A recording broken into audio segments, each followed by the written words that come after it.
Salut. Ça vous dérange pas que je sois passé par ce... Madame Web et Morbius ont montré que Sony avait du mal à faire fonctionner leur spin-off non MCU, communément appelé Spider-Verse. Voici qui est le pire des deux et comment pour me filer ton avis. Merci.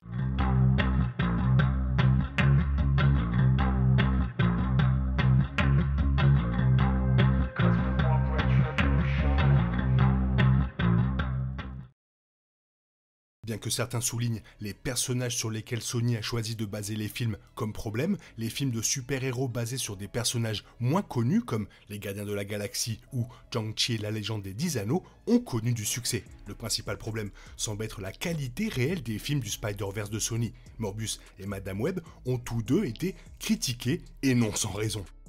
Morbius était largement considéré comme une blague en ligne et n'a pas réussi à se connecter avec le public. Les mises en place potentielles pour une suite tombant apparemment dans les limbes. Madame Web fait face à un mauvais bouche à oreille depuis la sortie de la première bande-annonce. Et maintenant que le film est sorti, il semble qu'une partie de l'inquiétude aurait pu être fondée. Lorsqu'il décide s'il doit donner une chance à Madame Web, le public se demande probablement si c'est aussi mauvais ou même pire que Morbius.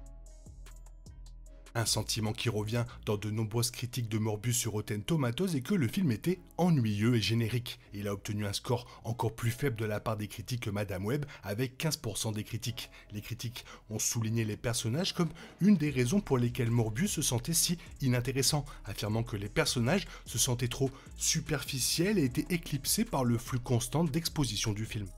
Les critiques ont également mentionné que, malgré la présence d'acteurs forts comme Matt Smith, le casting ne parvient pas à offrir des performances solides. Le score d'audience de Morbius est nettement supérieur à son score critique. Cependant, il ne s'agit peut-être pas uniquement d'éloges authentiques. Il y a plusieurs critiques qui font des éloges exagérés sur le film et en fouillant, cela ne semble pas vraiment fondé. Ces fausses critiques gonflent certainement un peu le score d'audience. Il y avait encore de véritables critiques positives disant principalement que le film était au moins divertissant. Cela est probablement dû au rythme rapide du film et aux actions suffisamment fréquentes pour retenir l'attention du spectateur, même s'il ne l'engage pas à un niveau plus profond.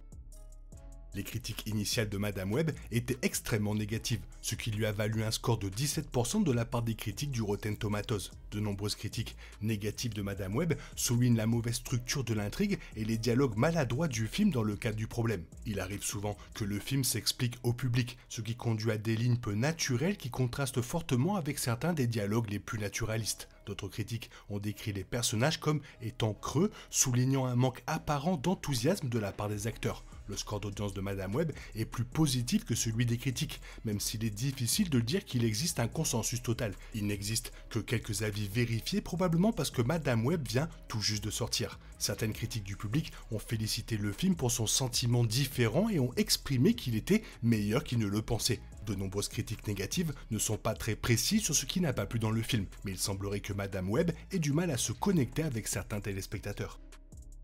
Bien que Morbius et Madame Web aient des scores tout aussi faibles, Morbius se démarque toujours comme le pire film des deux. Cela en partie dû au mauvais rythme du film. Morbius se déplace si rapidement que cela ne laisse pas vraiment au personnage beaucoup de temps pour grandir auprès du public. Sans personnage fortement développé avec lesquels se connecter, les téléspectateurs n'ont pas grand chose à faire ou à se soucier. Même lorsque des choses visuellement excitantes commencent à se produire, ces moments dans Morbius sont difficiles à voir comme plus qu'une simple vitrine d'effets visuels au lieu d'une scène significative. Madame Web a fait un meilleur travail pour que le public se soucie au moins de son personnage principal. Grâce au fait que Madame Web se concentre moins sur des scènes d'action majeures dès le début, le public apprend réellement qui est Cassie Webb en tant que personne et commence à l'aimer. Le charisme de Dakota Johnson se reflète dans Cassie, ce qui rend un personnage quelque peu sympathique sur le papier plus facile à comprendre. D'autant plus que Madame Web prend également le temps de montrer à Cassie qu'elle est gentille, etc., etc. Bien que lourd et cliché, il fait au moins un meilleur travail que pour les téléspectateurs aiment Cassie que tout ce que Morbius a fait pour Michael. Un autre problème avec Morbius est qu'il s'enlise un peu dans sa tradition interne. Ce n'est pas forcément un problème dans un film du moment que l'histoire est intéressante et bien développée. Morbius est la pire des deux situations car il s'attarde trop sur l'exposition mais ne fait pas non plus du bon travail pour le rendre intéressant, limitant ainsi la capacité de son intrigue et de ses personnages. Même si Madame Web n'y parvient pas toujours, elle tente au moins de créer un lien plus humain avec le public. L'exploration de l'origine de Cassie est liée à sa relation avec sa mère. Il y a donc une tentative de garder les thèmes et les émotions du film présents tout en donnant une exposition. Les émotions n'atteignent pas tout à fait les sommets que le public pourrait espérer, mais elles sont au moins présentes. Il est facile d'imaginer une version de Madame Web avec quelques changements de script qui fonctionnent vraiment très bien, car il semble y avoir vraiment quelque chose en dessous. On ne peut pas vraiment en dire autant pour Morbius. Dans l'ensemble, Madame Web ressemble à un film qui est parfois prêt d'accomplir ce qu'il entreprend. Bien qu'il ne soit pas à la hauteur, cela ressemble à un film décent avec quelques erreurs flagrantes majeures qui le retiennent. Alternativement, Morbius semble beaucoup plus compliqué et il est difficile d'imaginer comment exactement y remédier. Même si certains téléspectateurs pourraient préférer le désordre excitant à quelque chose qui semble bien plus fait mais largement plus ennuyeux, Madame Web est une légère amélioration par rapport à la précédente sortie de Sony, ce qui, espérons-le, se poursuivra avec le film Kraven. Mais bon, franchement Sony ne font plus de films, en fait ils font autre chose, si vous voyez ce que je veux dire. Voilà, maintenant la question est de savoir pour toi quel est le pire des deux, fais-le moi savoir dans la zone commentaire, sinon il est temps pour toi de reprendre le cours normal de ta vie, on se retrouve bientôt pour une nouvelle vidéo, bisous bisous, bye bye.